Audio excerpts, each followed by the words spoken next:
جب وہ gender scheme کے بارے میں بہت متحرک تھے، تو اب آپ دیکھیں کہ 43 سال پہلے انہوں نے یہ ایک سوشلسٹ ایک انہوں نے پروگرام دیا تھا پاکستان میں دوائیوں کے سستی لوگوں کو فراہم کرنے کے حوالے سے. تو وہ ایک مہم چلائے ہوئے تھے. تو میں نے ایک روز انہیں، میرے دوست تھے، وہ سینئر تھے مجھ سے، تو میں ان کے ایک شاگرد کا وہ بھی رکھتا تھا، مقام رکھتا تھا، میں ان سے لرن کرتا تھا، مجھ سے عمر میں بہت بڑے تھے ان دنوں. تو وفات پا گئے. تو میں نے ایک دن جب وہ جینڈر اسکیم کے بارے میں جسے اب انڈیا نے اڈاپٹ کیا مقام کے ساتھ ساتھ، تو وہ جینڈر اسکیم کے بارے میں یہ کہ جینڈر کے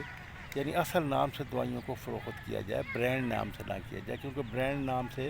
دوائیوں کو کمپنیاں بہت مہنگا فروخت کرنے میں کامیاب ہو جاتی ہیں اور لوگ خریدتے ہیں. تو وہ عام سی دوائی ہوتی ہے جینڈر کے اس کے نام سے، تو وہ سستی، اور مارکیٹ میں انٹرنیشنل مارکیٹ میں جینڈر کی پرائسز بھی بہت کم ہیں کمپیریٹیولی برانڈ اس سے، کہ اگر وہ سستی نہ ہوں تو پھر برانڈ نیم دوائیاں بنانے کی ضرورت نہیں پڑتی. تو اس طرح کی ایک بات. تو انہوں نے ایک مہم چلائی ہوئی تھی. تو میں نے ایک روز ان سے پوچھ لیا، میں نے کہا کہ یہ آپ کی اسکیم تو بہت اچھی ہے، لیکن یہ قابل عمل نہیں ہو سکے گی. کیوں قابل عمل نہیں ہو سکے گی؟ اس لیے کہ ہمارے ہاں نظام تو کیپٹلزم ہے، اور کیپٹلزم جو ہے یہ شرح منافع کی بنیاد پر قائم ہوتا ہے، اور یہ اجازت دیتا ہے بزنس مینوں کو، اور پروڈکشن جن کے کنٹرول میں ہوتی ہے، اگرچہ پروڈکشن تو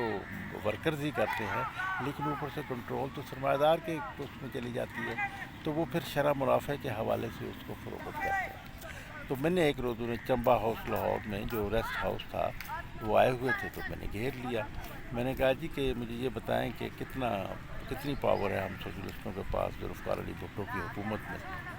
میں نے کہا 20%. کہنے لگے نہیں. میں نے کہا 15%. کہنے لگے نہیں. تو پھر میں نے کہا کتنی ہے؟ کہنے لگے یہی 8-10%. تو یعنی 8-10% جو تھا وہ ذوالفقار علی بھٹو کی حکومت جو تھی وہ سوشلسٹ حکومت تھی، جسے بھی برداشت نہیں کیا گیا کہ یہ کیونکہ آگے بڑھے گی. چنانچہ امریکہ نے جنرل ضیاء الحق کے ذریعے سے فکر مودودیت رکھنے والا جو تھا وہ پاکستان کی آرمی کا جو آرمی چیف تھا، اس کے ذریعے سے تختہ الٹوا دیا ذوالفقار علی بھٹو. تو اس کے بعد پھر پھر اینٹی سوشلسٹ اقدامات کیے گئے. بہاولپور میں ایک پیپلز ٹیکسٹائل مل بنایا تھا اپنا ذوالفقار علی بھٹو کے زمانے میں بہاولپور میں. اس سے پہلے ایک گلستان ٹیکسٹائل مل بھی تھا سماسٹھا روڈ پہ، اس کے ساتھ ہی وہ پیپلز ٹیکسٹائل، جسے کہ ضیاء الحق کی اسلامی حکومت برداشت نہیں کر سکی تھی. پہلے اس کا نام تبدیل کر کے پیپلز سے پارکس رکھا گیا. تو پارس ٹیکسٹائل مل، پھر اس کا تیا پانچا کر دیا گیا، پرائیویٹائز کر دیا گیا، اور اب وہ تباہ ہو گیا. 24 خاندانوں کو روزی دینے والا،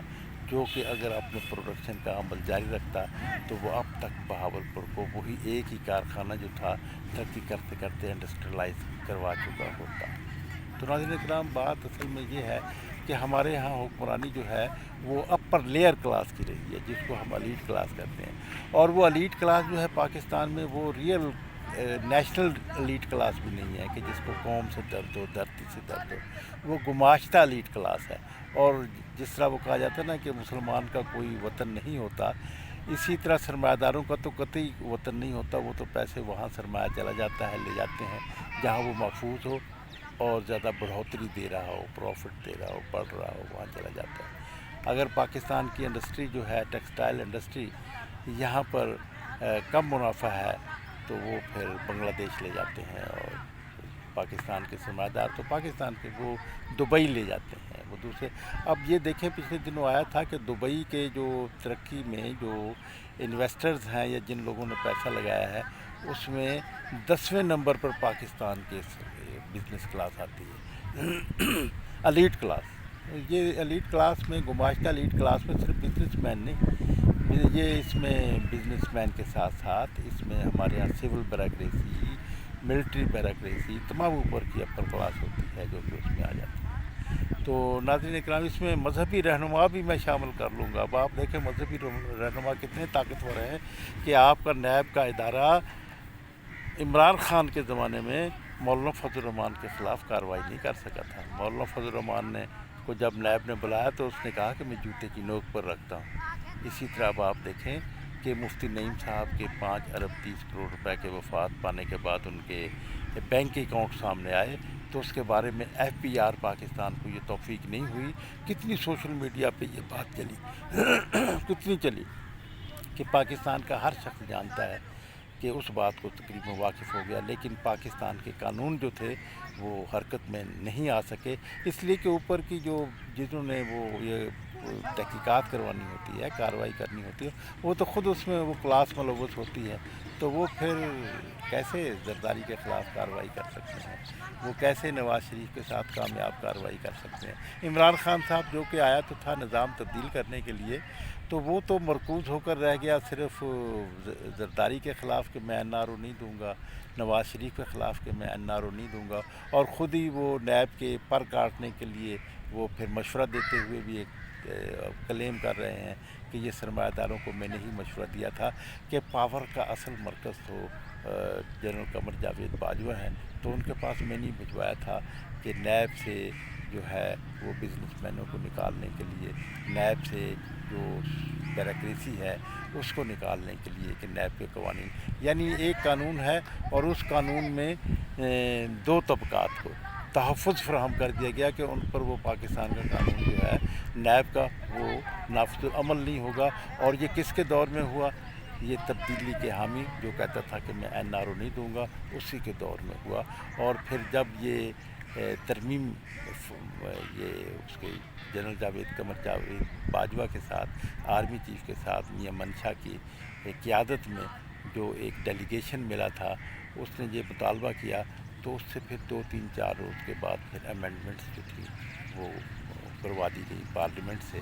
تو اس کے بارے میں پھر اس کا کریڈٹ لینے کے لیے سرمایہ داروں میں ہمارے تبدیلی لانے کے حامی جو ہیں اس وقت کے وزیر اعظم عمران خان صاحب کراچی جاتے ہیں، اور سرمایہ داروں کے اپر لیئر کلاس جو تھی ان کے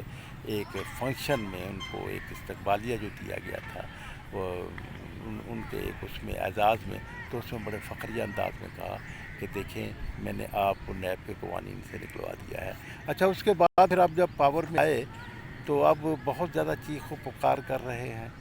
عمران خان صاحب کہ جی یہ نیب سے یہ ان کے خلاف جو کیسز تھے جن کو میں این آر او نہیں دے رہا تھا، 150-200 آدمی کے خلاف جو کیسز تھے وہ سارے ودرا کروا دیے گئے ہیں نیب کے قوانین میں تبدیلی لانے کے بعد۔ تو بھائی وہ تو پھر آدھی تبدیلی آپ نے لائے تھے، پھر وہ پاور میں آئے ہیں تو انہوں نے اپنے آپ تو بچانا ہی تھا،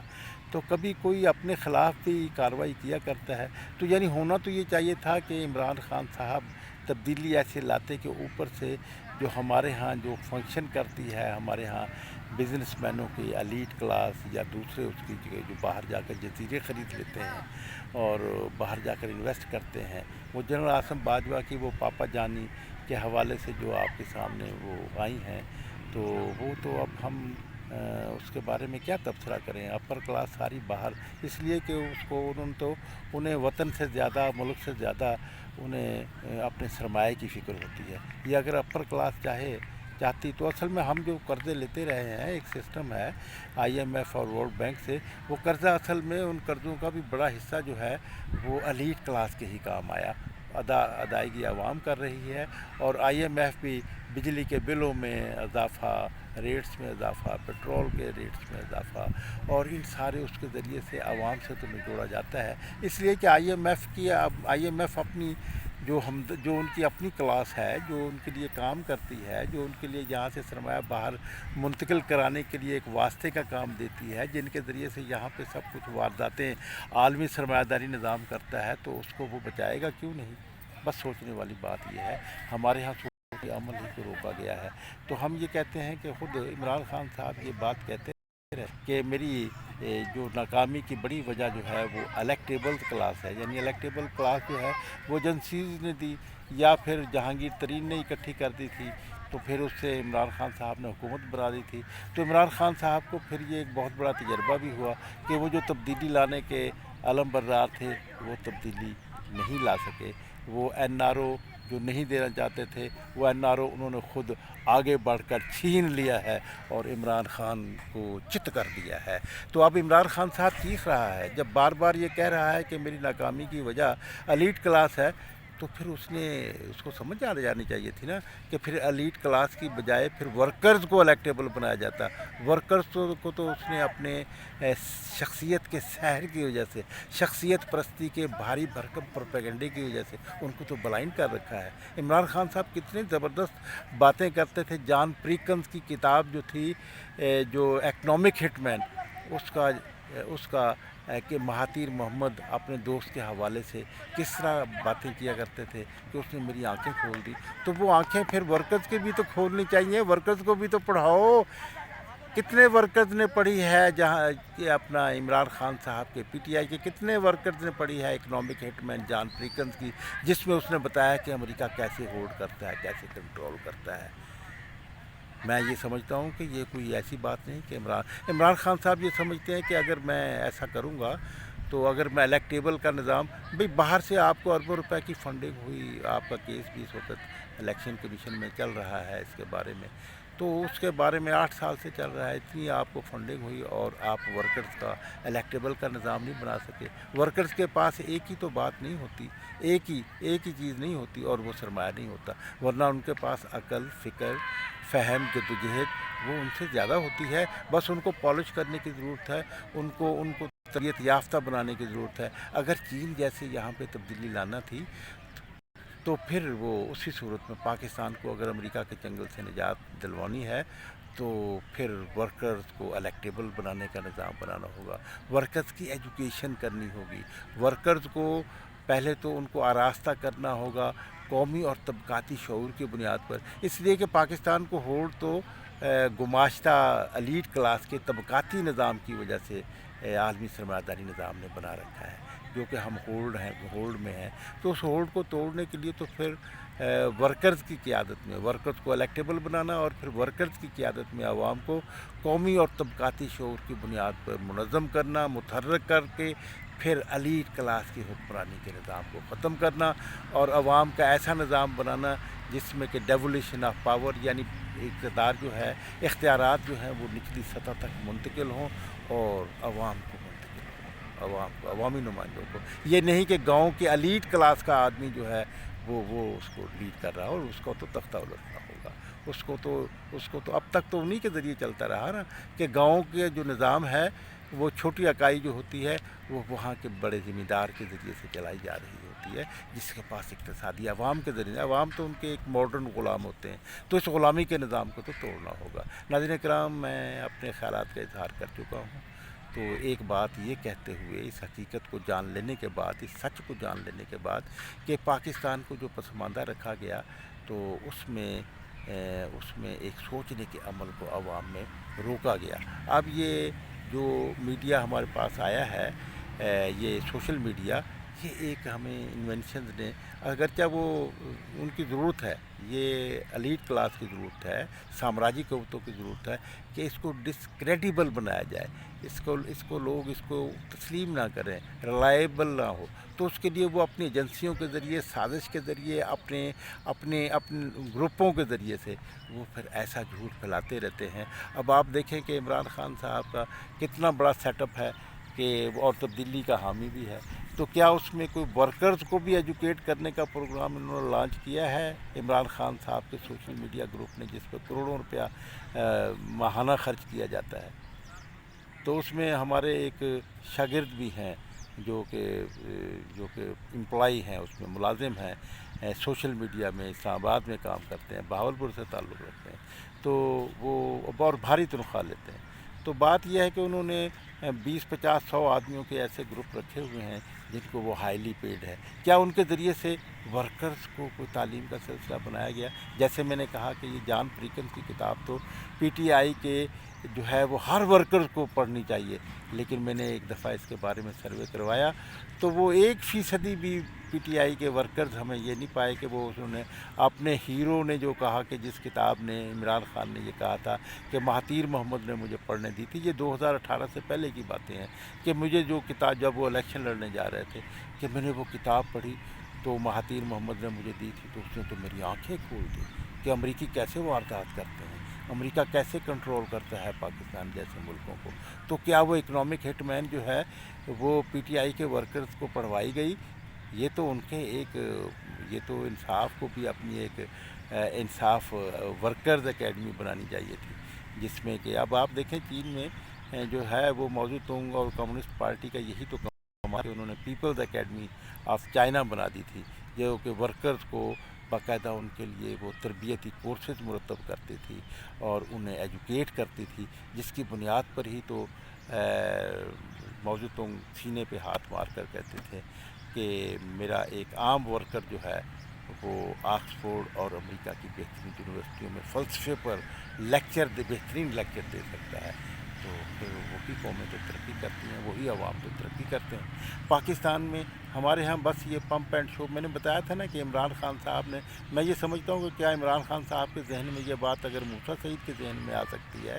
تو اس کے ذہن میں نہیں آئی ہوگی؟ نہیں آئی ہوگی یقیناً آئی ہوگی، لیکن وہ کیوں نہیں اس کے بارے میں ان راہوں پہ چل نکلا؟ تو وہ یہ سمجھتے ہیں کہ عمران خان صاحب کہ اگر میں ان راہوں پہ چلوں گا تو پھر میں امریکہ کے پاکستان میں جاری گماشتہ نظام کا جو ہے وہ اس میں منیجرشپ نہیں حاصل کر سکوں گا. تو اس لیے وہ اس طبقے کو اپنی پارٹی کے اندر پی ٹی آئی جو ہے یہ جیسے پیپلز پارٹی جو ہے وہ ایلیٹ کلاس کے کنٹرول میں ہونے کی وجہ سے، گماشتہ ایلیٹ کلاس کے کنٹرول میں ہونے کی وجہ سے وہ اپنے منشور کے مطابق سوشلسٹ پروگرام نہیں لا سکی. خود ذوالفقار علی بھٹو بھی اس لیے نہیں مکمل سوشلزم لا سکے تھے کہ وہ ایک ارتقائی حوالے سے انہوں نے بہت سے کارنامے انجام دیے، لیکن ان کی پارٹی جو تھی اس پر ہولڈ جو تھا وہ ایلیٹ کلاس ہی کا تھا، اس میں ورکرز کو آرگنائز نہیں کیا گیا تھا، جس کو ذوالفقار علی بھٹو نے خود بھی تسلیم کیا. اب یہی بات جو ہے وہ عمران خان صاحب کی بھی بات ہے کہ انہوں نے ورکرز کو تو صرف ایک سیاسی مظاہرے کے طور پر رکھا ہوا ہے، سیاسی غلاموں کے طور پر رکھا ہے، تاکہ جب وہ رحیم یار خان کا جلسہ کریں تو وہ جلسہ کامیاب کروا دیں، جب وہ کوئی لانگ مارچ کریں تو لانگ مارچ کروا دیں. لیکن یہ لانگ مارچ یہ سب کچھ، اس سے پاور میں کون آتا ہے؟ پاور میں تو پھر جو ہے وہ شاہ محمود قریشی کی بیٹی کو ہی پھر ٹکٹ دیا جاتا ہے، مہرو بانو جو ہے اسی کو ٹکٹ ملتا ہے، ورکرز کو تو نہیں ملتا. چاہے عمران خان صاحب یہ کہتے رہیں کہ میں خاندانی سیاست کے اس میں وراثت کے خلاف ہوں، لیکن وراثت کو پھر خود ہی تو قائم کر رہے ہوتے ہیں. آپ کا عمل تو اس تضاد کا، اور یہ تضاد جو ہے یہ جوں بڑھتا چلا جائے گا تو عمران خان صاحب جو ہے وہ ان کی کریڈیبلٹی جو ہے وہ ختم ہوتی چلی جائے گی. تو اگر عمران خان صاحب واقعی پاکستان کے ایک عظیم لیڈر کی حیثیت سے وہ آنا چاہتے ہیں تو پھر انہیں ورکرز کو الیکٹیبل بنانے کا نظام بنانا ہوگا. ناظرین اکرام، میں آپ سے اجازت چاہوں گا، تو خدا حافظ. مناسب سمجھیں تو میرے خیالات لوگوں تک پہنچانے میں آپ حصہ لیجیے، تو اس لیے کہ یہ آپ ہی کے تو خیالات ہیں. ہم تو عوام کو امپاورمنٹ دینا چاہتے ہیں، ہم چاہتے ہیں کہ عوام کو اقتدار حاصل ہو، ایلیٹ کلاس کو نہیں، عوام کو ہونا چاہیے. تو نئے نظام کی پاکستان کو ضرورت ہے، اور نیا نظام جو ہے وہ اس کے دو بنیادیں ہوں گی، ڈیولیشن آف پاور اور پاور ٹو دا پیپل. پھر ہم عوام خود ہی جو ہے وہ اپنے وسائل کو ترقی دے کر ہم اپنے مسائل بھی حل کریں گے. کوئی پھر یہ جو ہے جو یہ ایک نیا ماڈل ہوگا پاکستان کو جو ترقی دے گا، جیسے کہ چین کے عوام نے ترقی حاصل کی. تو ہم یہ سمجھتے ہیں کہ چین کے لوگوں سے تو کم ہمارے عوام جو ہیں وہ کم صلاحیت نہیں رکھتے، بلکہ اتنی ہی صلاحیت رکھتے ہیں. السلام. تو وعلیکم السلام جناب. ناظرین کرام اجازت.